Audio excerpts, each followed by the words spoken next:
chance to try it? No, Oh, I didn't. this one you too. Here in Is it your contention then that every single one of these receipts pertains to your actual work? Absolutely. Including Uber Eats at 3 a.m.? Well, I was at McDonald's at 3 a.m. because I'd been at the office at 4 o'clock in the afternoon, and I hit McDonald's on the way home after leaving the office at 2 a.m. for a meeting. So this is what we're really going to get down to. While Rome burns, he's going to fiddle and try and cheer. I'm not going to buy into that. I mean, it's so ridiculous. Once again, John, the focus has got to be for the kids, not the distraction that this minister is. And he's clearly panicked, and he should be, because you know what? As I mentioned to you the other day, parents are mad. They're mad that they're being silenced by this character who has no background in education.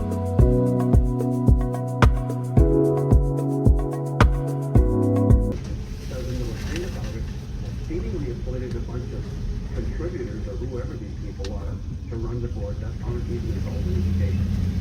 Parents should be upset. You should be upset at the lack of services that they're getting and support for their boys and girls. Thank you for that. Thank you. All the things from you.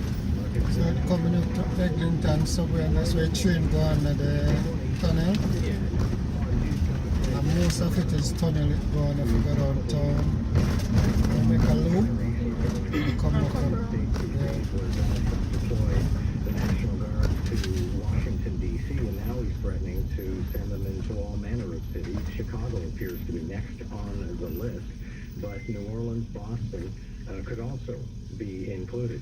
The thing is that the president has the authority to deploy the National Guard to Washington, D.C., because he's effectively its grand administrator. The other cities, not so much.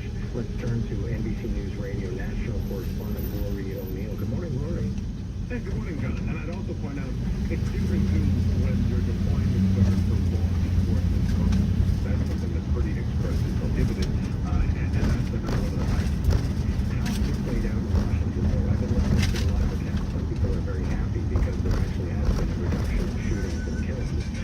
Other people are very upset because you got troops on the street. Troops in the street, but also I think ignored is the ICE component, the immigration and customs enforcement. That's a large part of it. They're really ramping up their activities, taking people into custody who are in the U.S. illegally and beginning the deportation process.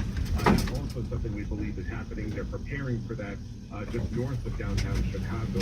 But there have been criticisms that the Guard troops are posing for photos, actually doing beautification work, putting down mulch, picking up trash, rather than actually doing law enforcement.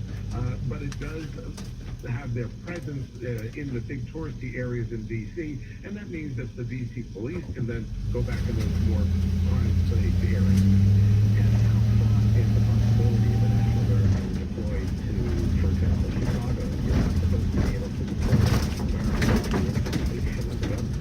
Right, and look, we saw it happen in Los Angeles just a few months ago over the objections of Governor Newsom. There were riots there. So this is Eglinton. Oh, that's a police station? Yeah, that's a police station. One of them. That's subway station. Pretty. This is Jamaica. Yeah, National Jane Bank. Okay. Turning now to Canadian journalist Stephen Marsh, who's offered Oh, this was the building when I tell you I lost. Oh, that? Yeah, and I down that street, and I see it, and I get up because I was living down here. So Yeah. Civil War and take America to Civil War. that was I didn't know nowhere. I don't know if I'm That that building alone. they use mine. Almost like you're a future. Yeah. Well, I don't actually think of myself as a futurist because they make predictions. I mean, I sort of, what I tried to do in the book was look at the models and like, in the United States, even when I was writing it sort of like in 2018, or even earlier, it was sort of a textbook case of a country headed to civil war, and I just wanted to sort of put flesh on the bones with the models that showed that. But yeah, I mean, the actions we're seeing today are This time I used to live on this building. That one? This one This here. one? The third floor.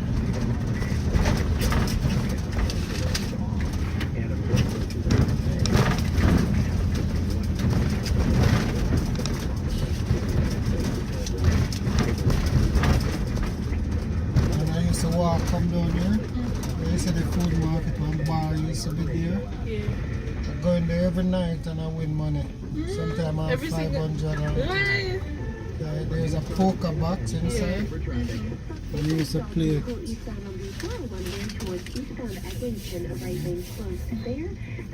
Used to win money there, man. Buy a whole heap of stuff outside.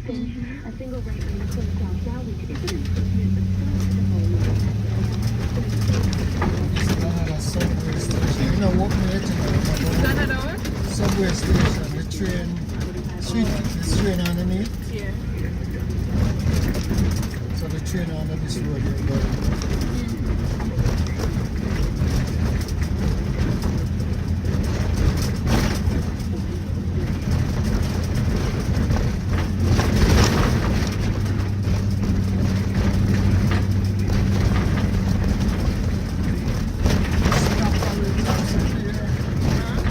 If you stop and drop off, a piece of road there.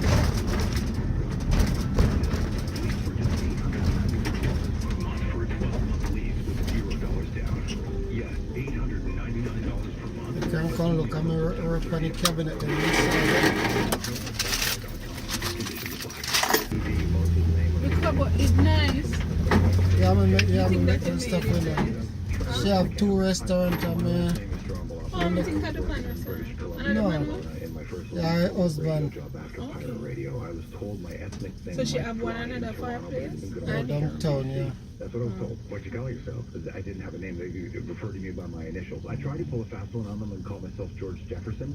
I thought if it went as George Jefferson, but they were savvy. So I ended up coming back to Canada, but because of coming back to Toronto, but because of Moses and what he had done,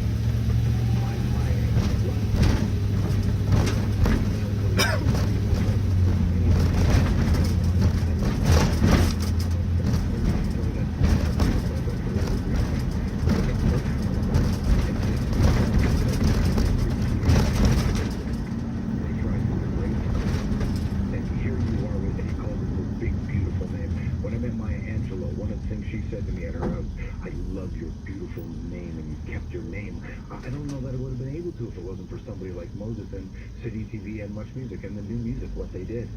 You were at the opening last night of the Toronto International Film Festival. I was. John Candy documentary at the Roy Thompson Hall, which is where I was an usher as a teenager with Shirley MacLaine movies during the festival. Back in the day, yeah. Okay, so the movie, you've seen it, yeah. John Candy, I like it's really beautiful. John passed away before the nostalgia before the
That's another treat Yeah. too. are worked on around the world. Not just Them now whooping it, them are rope on it at least 16 years now, them are rope on it and can't whoop it. I'll just never stand for. Well, before Jalen born. Don't care. The dehumanizing of people around the world is a significant challenge, and it's an intentional move. You see it all the time, and the way countries in Africa get ignored or treated. I see with what's happening in Haiti. I've been working in Haiti a lot. I do a fundraiser every year with Artists for Peace and Justice. You've been there, a charity I'm on the board of. I see how it works in Haiti. It happens all around the world, and I just try to extricate myself from all that crap. And it's like, how do we get people what they need to survive? Thanks for this. Thank you, buddy.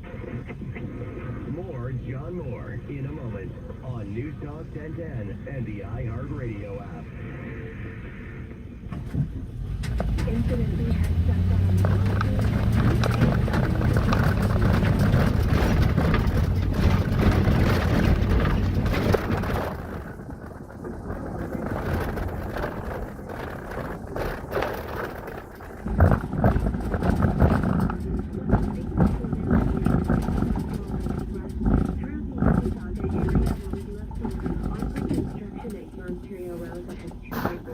He's always looking for something that is going to break through. The government has become a big fat man. And the private sector in that security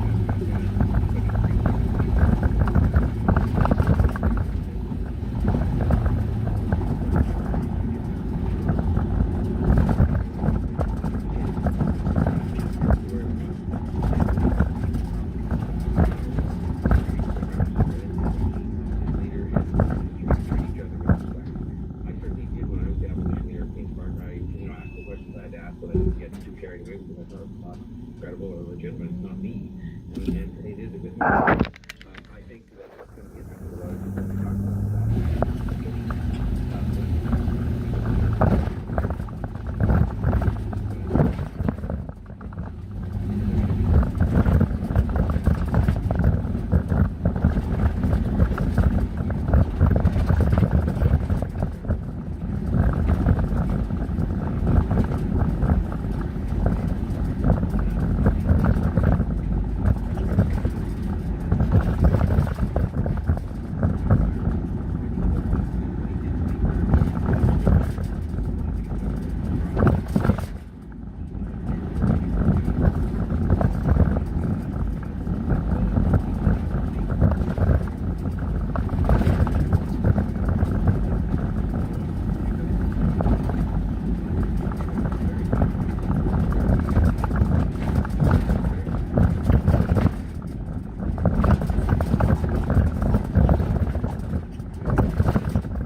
for a CFL board. He was in the bar.